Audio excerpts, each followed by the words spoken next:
Hello students, मैं आनंद sir स्वागत करता हूं आप सभी का आपके अपने यूट्यूब चैनल साई-फाई स्टडी में। स्टूडेंट्स, आज की इस वीडियो में हम लोग कक्षा 9 पृष्ठीय क्षेत्रफल और आयतन का प्रश्नावली 13D हल करने वाले हैं। पिछली वीडियो में स्टूडेंट्स प्रश्न नंबर 20 तक पूरा कंप्लीट कर चुके थे। स्टूडेंट्स, अगर वह पीछे की वीडियो आप नहीं देखे हुए हैं तो नीचे डिस्क्रिप्शन में लिंक मिल जाएगा, वहां से पीछे की वीडियो देख सकते हैं। और स्टूडेंट्स, अगर आप चैनल पे नए हैं और अब तक आपने चैनल को सब्सक्राइब नहीं किया हुआ है तो एक बार चैनल को जरूर सब्सक्राइब करें, क्योंकि यहाँ पे सभी चीजें लगातार आपको चैप्टर वाइज बिल्कुल आसान भाषा में मिल रही हैं। वीडियो को स्टार्ट करते हैं स्टूडेंट्स। प्रश्न नंबर 21 है, एक शंकु का वक्र पृष्ठीय क्षेत्रफल 308 सेंटीमीटर स्क्वायर है और इसकी तिर्यक ऊंचाई 14 सेंटीमीटर है। ज्ञात कीजिए। फर्स्ट आपसे कह रहा है आधार की त्रिज्या और सेकेंड शंकु का कुल पृष्ठीय क्षेत्रफल। यानी आपको आधार की त्रिज्या स्मॉल आर का मान ज्ञात करना है और शंकु का कुल पृष्ठीय क्षेत्रफल या संपूर्ण पृष्ठीय क्षेत्रफल, बात एक ही होती है, उसका मान ज्ञात करना है। तो देखिए प्रश्न को कैसे हल करेंगे स्टूडेंट्स, एक एक स्टेप को ध्यान से समझिएगा। यहाँ पे तिर्यक ऊंचाई दिया हुआ है यानी यल का मान दिया हुआ है, तो इसको लिख लेते हैं। तिर्यक ऊंचाई, तिर्यक ऊंचाई, इसको स्मॉल यल से प्रदर्शित करते हैं। तो तिर्यक ऊंचाई बराबर 14 सेंटीमीटर। ठीक है। अब क्या दिया हुआ है, शंकु का वक्र पृष्ठीय क्षेत्रफल दिया हुआ है, तो उसको लिख लेते हैं। शंकु का वक्र पृष्ठीय क्षेत्रफल, वक्र पृष्ठीय क्षेत्रफल बराबर कितना दिया हुआ है, 308 सेंटीमीटर स्क्वायर। 308 centimetre square. ठीक है। अब देखिए शंकु का वक्र पृष्ठीय क्षेत्रफल, तो शंकु के वक्र पृष्ठ का फार्मूला होता है पाई आर यल और यह बराबर हो जाएगा 308 के। ठीक है। अब यहां से हम लोग आर का मान निकाल लेंगे, जो कि आर जो है आधार की त्रिज्या है। तो मान रख देते हैं यहां से पाई का मान 22/7 गुणे आर का मान निकालना है, तो इसको ऐसे ही छोड़ देंगे अभी, और यल का मान 14 बराबर 308। यहां से 7 दूनी 14। आर का मान चाहिए तो अब यह कहां चला जाएगा, बटे में चला जाएगा। तो अब इसको बटे में भेज देते हैं यहां पे। तो देखिए आर बराबर क्या प्राप्त हो जाएगा, यहां से आर बराबर 308 और बटे में 2 गुणे 22, 2 गुणे 22। ठीक है। अब देखिए 22 से इसको कट करेंगे तो 22 से कम 22। ठीक है। 30 में से 22 गया 8 और यह 8 88, 22 चौके 88, 14 आ गया। 2 से कट कर देंगे, 2 सते 14, यानी आधार की त्रिज्या फर्स्ट यह मान आपका आ गया, यह फर्स्ट का आंसर हो गया। ठीक है। यहां से फर्स्ट वाले को हल कर रहे थे। ठीक है। तो आर बराबर क्या हो जाएगा, 7 सेंटीमीटर। एक आंसर यहां से स्टूडेंट्स आपका आ गया। उम्मीद करते हैं कि इतनी बात आप अच्छी तरह समझ गए होंगे। अब देखिए सेकेंड के लिए, सेकेंड क्या पूछा हुआ है, शंकु का कुल पृष्ठीय क्षेत्रफल। शंकु का कुल पृष्ठीय क्षेत्रफल मतलब उसका संपूर्ण पृष्ठ से मतलब है। तो यहां पे लिखेंगे शंकु का कुल पृष्ठीय क्षेत्रफल। अब यहां पे जो शंकु का संपूर्ण पृष्ठ वाला फार्मूला होगा उसको लगा देंगे। फार्मूला होता है पाई आर और ब्रैकेट में यल प्लस आर। अब सभी मानों को रख देंगे। पाई का मान 22/7, आर का मान 7। ठीक है। और यल प्लस आर, तो देखिए यल का मान क्या है, 14, यल का मान 14 और आर का मान 7, तो 14 और 7 इन दोनों को ऐड कर देंगे। देखिए यल प्लस आर, यानी यल का मान 14 और आर का मान 7, इन दोनों को ऐड कर देंगे तो 14 और 7 21। ठीक है, यहाँ 7 से 7 कट जाएगा, गुणा कर लेंगे तो 21 दूनी 42, 2 4 हासिल, 21 दूनी 42 और 4 46, 462। और यह क्षेत्रफल है तो यह किस में हो जाएगा, वर्ग सेंटीमीटर, वर्ग सेंटीमीटर। और यही स्टूडेंट्स आपका आंसर हो जाएगा।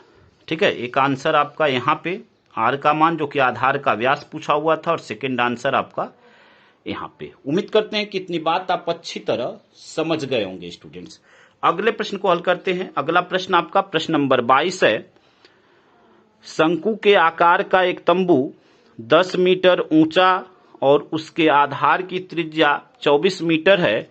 ज्ञात कीजिए तंबू की तिर्यक ऊंचाई। तंबू में लगे कैनवास की लागत यदि 1 मीटर स्क्वायर कैनवास की लागत 70 रुपए है। ठीक है, तो अब देखिए इस प्रश्न को कैसे हल करेंगे। यहां पे तंबू की ऊंचाई दिया हुआ है और आधार की त्रिज्या दिया हुआ है, तो यहां पे लिखते हैं तंबू की ऊंचाई, तंबू की ऊंचाई, तंबू की ऊंचाई h बराबर 10 मीटर। तंबू की ऊंचाई h बराबर 10 मीटर और त्रिज्या यहां पे कितना दिया हुआ है, 24 मीटर। यहां से लिख लेंगे त्रिज्या, ठीक है, r बराबर 24 मीटर। ठीक है, अब देखिए फर्स्ट आपसे कह रहा है तंबू की तिर्यक ऊंचाई, तो यहाँ पे फर्स्ट नंबर डाल लेते हैं। अब तंबू की तिर्यक ऊंचाई, आपका फार्मूला होता है तिर्यक ऊंचाई, गतिर्यक ऊंचाई को स्मॉल यल से प्रदर्शित करते हैं। यल स्क्वायर बराबर एच स्क्वायर और प्लस आर स्क्वायर। ठीक है, यह आपका फार्मूला होता है। तो एच का मान क्या है, 10, तो 10 का स्क्वायर यानी 100 प्लस आर का मान 24, 24 का स्क्वायर 576। ठीक है, अब इन दोनों को ऐड कर देंगे तो यह क्या हो जाएगा, 676। यह तो यल स्क्वायर का मान हुआ। अब यल का मान चाहिए तो इसका वर्गमूल ले लेंगे, तो यल बराबर क्या हो जाएगा, करड़ी में 676 और 676 आपका यहाँ पे यह 26 का स्क्वायर होता है। ठीक है, तो इसका वर्गमूल क्या हो जाएगा, 26, यानी यल का जो मान आया स्टूडेंट्स 26 मीटर। एक आंसर यहाँ पे आपका हो गया। ठीक है, उम्मीद करते हैं कि यहां तक आप बिल्कुल अच्छी तरह समझ गए होंगे स्टूडेंट्स। अब देखिए आपको क्या करना है, आपको सेकंड पूछ रहा है तंबू में लगे कैनवास की लागत। तो सबसे पहले तो हम उस कैनवास का, ठीक है, कैनवास का हम क्या निकाल लेंगे, जो कैनवास लग रहा है उसका पृष्ठीय क्षेत्रफल निकाल लेंगे, यानी वक्र पृष्ठ निकाल लेंगे। तो यहां पे सेकंड नंबर अब डालते हैं, तंबू में लगे कैनवास की आवश्यकता, यहां पे लिखेंगे तंबू में लगे कैनवास की आवश्यकता।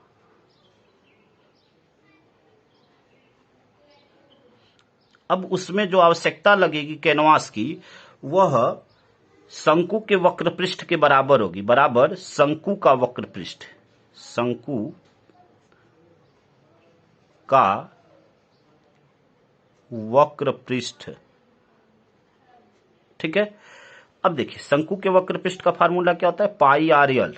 तो यहां से मान रख देंगे, पाई का मान 22/7, आर का मान 24 और यल का मान 26।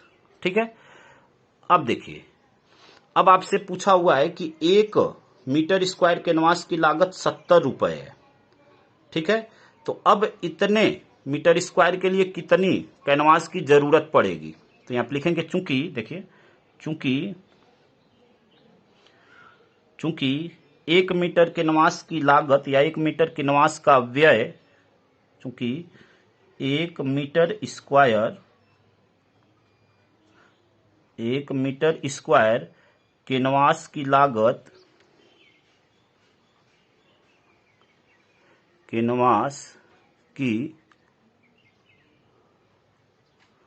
लागत 70 रुपए है। ठीक है, इसलिए यह जो आया है, ठीक है ना, यहाँ पे हल एक ही बार यहाँ पे आकर करेंगे स्टूडेंट्स, इसलिए इसको हल यहाँ पे नहीं किए हैं। तो इसलिए यहाँ पे क्या पूछा हुआ है, टोटल खर्च, ठीक है ना, कैनवास में लगा कुल खर्च, इसलिए कैनवास में लगा कुल खर्च। ठीक है, 1 वर्ग मीटर के लिए 70 रुपया लगा, तो कैनवास में लगा कुल खर्च क्या हो जाएगा, यह आपका पूरा क्षेत्रफल इतना है। ठीक है, अब इसमें 70 का गुणा कर देंगे तो हमें पूरा खर्च पता चल जाएगा। तो अब यहां पे वही करेंगे स्टूडेंट, तो यह क्या करेंगे, 22/7 गुणे 24 गुणे 26 और गुणे 70। अब यहां से 7 से कट कर देंगे, 7 दाम 70। अब सभी का गुणा कर लेंगे, तो 24 दूनी 48 के 8, ठीक है, 24 दूनी 48 के 8, 4 हासिल, 24 दूनी 48 और 4 52। ठीक है, तो यहाँ पे 528 और यह क्या हो जाएगा, 26 दाम 260। इन दोनों का गुणा कर लेंगे स्टूडेंट्स। अब यहाँ पे गुणा करेंगे तो देखिए क्या प्राप्त हो जाएगा, यहां से प्राप्त हो जाएगा आपका 1,37,280 और यह किस में आएगा, रुपए में। ठीक है स्टूडेंट्स, तो यह आपका आंसर हो गया। आपसे 2 चीज पूछा हुआ था। ठीक है, यहाँ पे फर्स्ट तंबू की तिर्यक ऊंचाई, जो कि यहाँ पे हमने निकाल दिया, यहाँ पे लिख भी देते हैं, यल बराबर 26 मीटर, जो कि फर्स्ट आंसर था।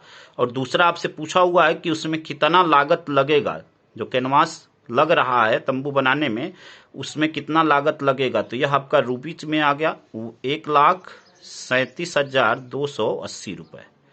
ठीक है, तो यह दोनों आपके आंसर हो गए। उम्मीद करते हैं स्टूडेंट्स कि यहां तक आप बिल्कुल अच्छी तरह समझ गए होंगे। स्टूडेंट्स, अगर वीडियो आपको अच्छा लग रहा है तो वीडियो को लाइक कर दीजिए।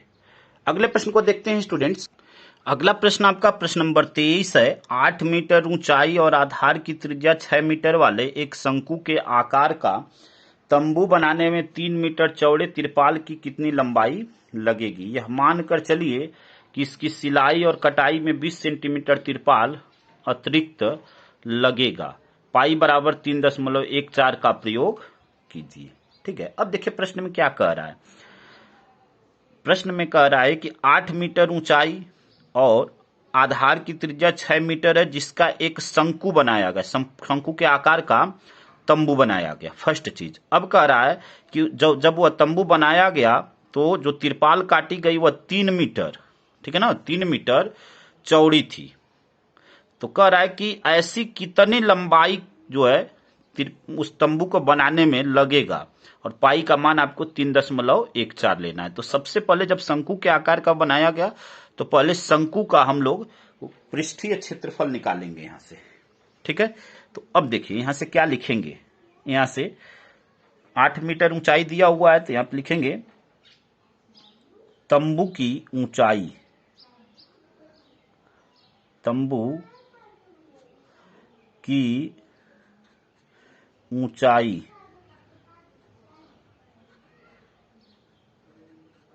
तंबू की ऊंचाई जिसे यच से प्रदर्शित करते हैं, तो यच बराबर हो गया 8 मीटर। ठीक है, त्रिज्या दिया हुआ है यहां पे, त्रिज्या यानी तंबू की त्रिज्या स्मॉल आर बराबर 6 मीटर। ठीक है, अब यहां से पृष्ठीय क्षेत्रफल निकालना है। तो पृष्ठीय क्षेत्रफल यानी वक्र पृष्ठ निकालने के लिए यल के मान की जरूरत पड़ेगी।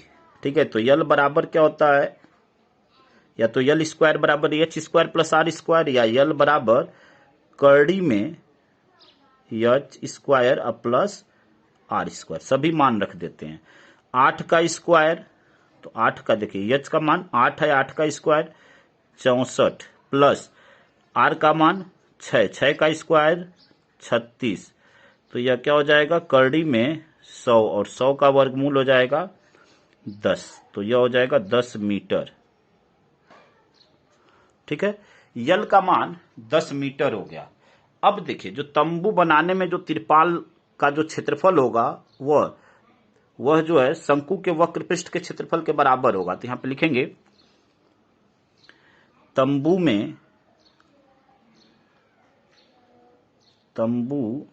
में लगे तिरपाल का तंबू में लगे तिरपाल का क्षेत्रफल,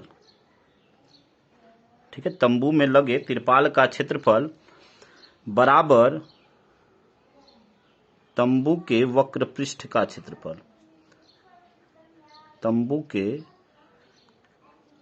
वक्र पृष्ठ का क्षेत्रफल।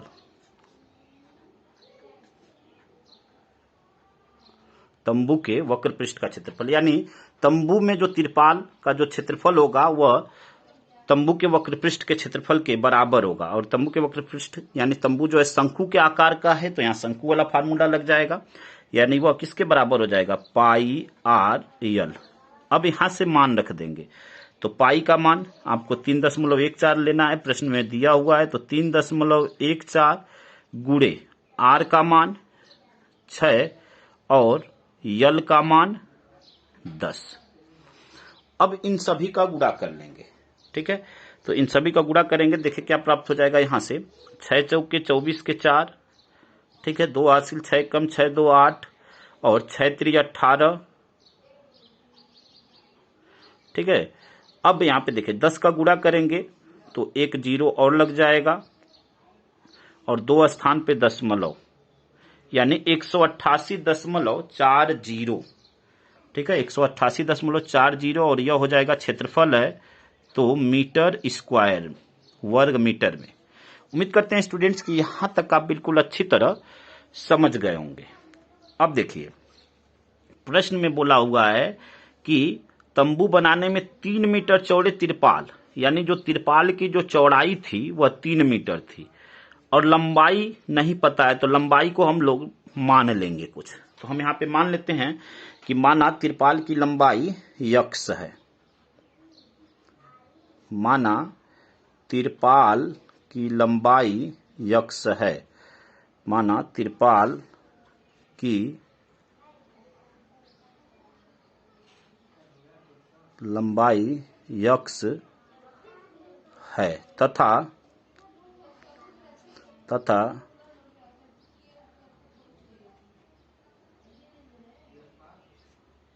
चौड़ाई कितना दिया हुआ है 3 मीटर है, ठीक है ना। अब देखिए यहां से अब तिरपाल का क्षेत्रफल निकाल लेंगे, तो यहां से तिरपाल का क्षेत्रफल। अब देखिए जो वह तिरपाल होगी लंबाई चौड़ाई दिया हुआ है, तो तिरपाल किस आकार की होगी आयत के आकार की होगी, ठीक है ना, आयत के आकार की होगी। तो आयत के क्षेत्रफल का फार्मूला होता है लंबाई गुणे चौड़ाई, तो लंबाई यक्स है और चौड़ाई 3 है, तो 3 गुणे यक्स यानी 3 यक्स हो जाएगा, ठीक है। उम्मीद करते हैं कि यहां तक स्टूडेंट्स आप बिल्कुल अच्छी तरह समझ गए होंगे। अब देखिए यहां पे तिरपाल का क्षेत्रफल हमें पता चल गया 3 यक्स। अब यहां पे तंबू में जो तिरपाल लगा हुआ है वह आया है 188.40, यानी दोनों क्षेत्रफल जो होंगे आपस में बराबर होंगे, क्योंकि यहां पे उसकी लंबाई और यहाँ पे ऊंचाई और त्रिज्या दिया हुआ था और उसी को 3 मीटर चौड़े तिरपाल के रूप में काटा गया है, तो दोनों क्षेत्रफल आपस में बराबर होंगे। यानी यहां से हम कह सकते हैं, ठीक है, यहां से हम कह सकते हैं कि 3x बराबर 188.4। दशमलव के बाद इस जीरो की कोई वैल्यू नहीं है। यहां से यक्स का मान निकाल लेंगे तो हमें लंबाई पता चल जाएगी। तो यक्स का मान निकालेंगे तो क्या हो जाएगा 188.4 और बटे में 3, यहां से कट कर देंगे। 3 छाक 18, 3 दूनी 6, 3/8 यानी यक्स का मान क्या आ गया 62.8 मीटर। 62.8 मीटर। ठीक है, उम्मीद करते हैं स्टूडेंट्स कि यहां तक आप समझ गए होंगे। अब देखिए यहां पे प्रश्न में बोला हुआ है कि सिलाई और कटाई में 20 सेंटीमीटर तिरपाल अतिरिक्त लगेगा, तो वह इसमें जुड़ेगा। तो यहां पे लिखेंगे सिलाई तथा कटाई में सिलाई तथा कटाई में लगी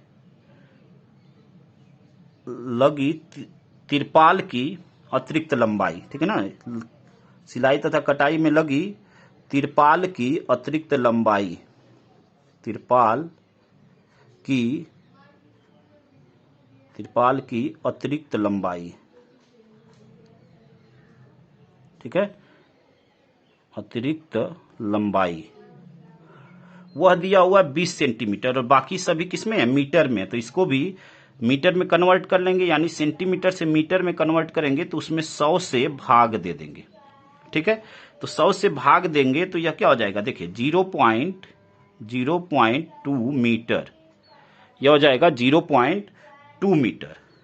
अब कुल यहां पे कुल लंबाई चाहिए, या तो यक्स का मान आया है, अब जो एक्स्ट्रा लगा हुआ है उसके सहित कितनी लंबाई होगी, तो यहां से लिखेंगे अतः तंबू बनाने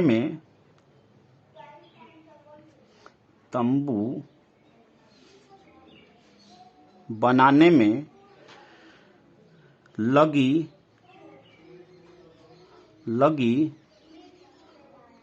कुल तिरपाल की लंबाई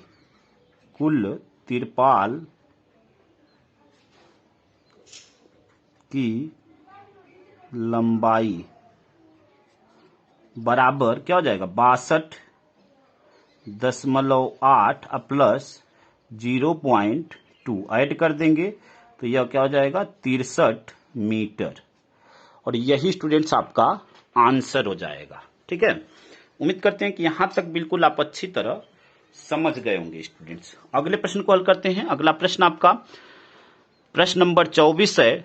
शंकु के आकार की एक गुंबज की तिर्यक ऊंचाई और आधार का व्यास क्रमशः 25 मीटर और 14 मीटर है। इसकी वक्र पृष्ठ पर 210 रुपए प्रति 100 मीटर स्क्वायर की दर से सफेदी कराने का व्यय ज्ञात कीजिए। ठीक है, तो अब देखिए इस प्रश्न को कैसे हल करेंगे। यहां पे तिर्यक ऊंचाई और आधार का व्यास दिया हुआ है। ठीक है, तो अब यहां पे लिखते हैं तिर्यक ऊंचाई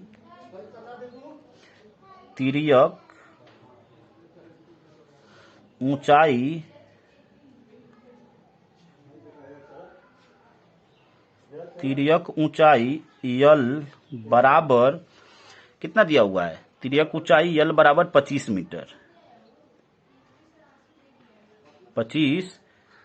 मीटर।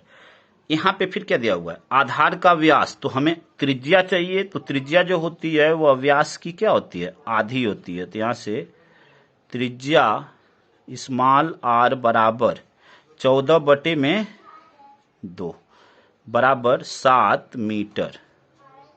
ठीक है, अब यहां से इसका वक्र पृष्ठ पर 210 रुपए प्रति मीटर स्क्वायर की दर से सफेदी कराने का व्यय। तो सबसे पहले अब इसका वक्र पृष्ठ निकाल लेंगे। ठीक है, तो वक्र पृष्ठ निकालते हैं यहां से, तो लिखेंगे शंकु के आकार या गुंबज का वक्र पृष्ठ, या यहां से शंकु का वक्र पृष्ठ, क्योंकि जो गुंबज है वह किस आकार का है शंकु के आकार का, तो शंकु का वक्र पृष्ठ बराबर पाई आर यल मान रख देते हैं यहां से। तो तो मान 22/7, आर का मान आपका 7 और यल का मान 25। ठीक है, यहाँ 7 से 7 कट गया। अब यहाँ पे यह कितना आ गया देखिए, 25 दूनी 50, 0 5 हासिल, 25 दूनी 50 और 5 55, यानी 550। और यह क्षेत्रफल है तो वर्ग मीटर में, तो यह क्या हो जाएगा 550 वर्ग मीटर। ठीक है स्टूडेंट्स, उम्मीद करते हैं कि यहां तक आप बिल्कुल अच्छी तरह समझ गए होंगे। अब देखिए यहां पे 100 मीटर यहां पे लिखेंगे, चूंकि 100 मीटर स्क्वायर सफेदी कराने का व्यय, 100 मीटर स्क्वायर सफेदी कराने का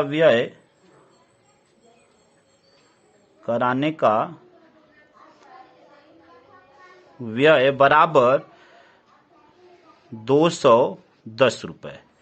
ठीक है, इसलिए अब यहां से 1 वर्ग मीटर का निकाल लें, तो इसलिए 1 मीटर स्क्वायर सफेदी कराने का व्यय बराबर 100 का 210 है, तो 1 का क्या हो जाएगा 210 और बटे में 100। इसलिए अब हमें यहां पे किसका निकालना है, 550 का निकालना है। ठीक है, तो अब यहां से 550 का निकाल लेते हैं। 1 वर्ग मीटर का इतना हो जाएगा, इसलिए 550 मीटर स्क्वायर सफेदी कराने का व्यय बराबर 210 बटे में 100 और गुड़े 550, जो क्षेत्रफल आया हुआ है वक्र पृष्ठीय क्षेत्रफल। 0 से 0 गया, यहां से यह कट गया। अब यहां से गुणा कर लेते हैं, तो 21 पचे 105, 10 हासिल, 21 पचे 105 और 10 115। ठीक है, 1155 रुपए। ठीक है स्टूडेंट्स, यह आपका आंसर हो जाएगा। ठीक है, यानी सफेदी कराने का जो व्यय होगा वह 1155 रुपए लगेंगे। यहां पे लिख देते हैं 1155 और यह रुपए, यह आपका आंसर हो जाएगा स्टूडेंट्स। तो उम्मीद करते हैं कि प्रत्येक प्रश्न आप अच्छी तरह समझ गए होंगे स्टूडेंट्स। बाकी के बचे हुए प्रश्नों को स्टूडेंट्स अगली वीडियो में कंप्लीट करेंगे। अगली वीडियो में यह पूरी प्रश्नावली आपकी समाप्त हो जाएगी। ठीक है, तो उम्मीद करते हैं कि प्रत्येक बात आप अच्छी तरह समझ गए होंगे। जैसे ही स्टूडेंट्स यह सिलेबस कंप्लीट होगा, उसके बाद तुरंत आपका 10th का सिलेबस चालू होने वाला है। चैनल पे नए हैं तो चैनल को सब्सक्राइब कर लीजिए, वीडियो को लाइक करिए और अपने दोस्तों तक अधिक से अधिक मात्रा में शेयर करिए। धन्यवाद स्टूडेंट्स, जय हिंद, जय भारत।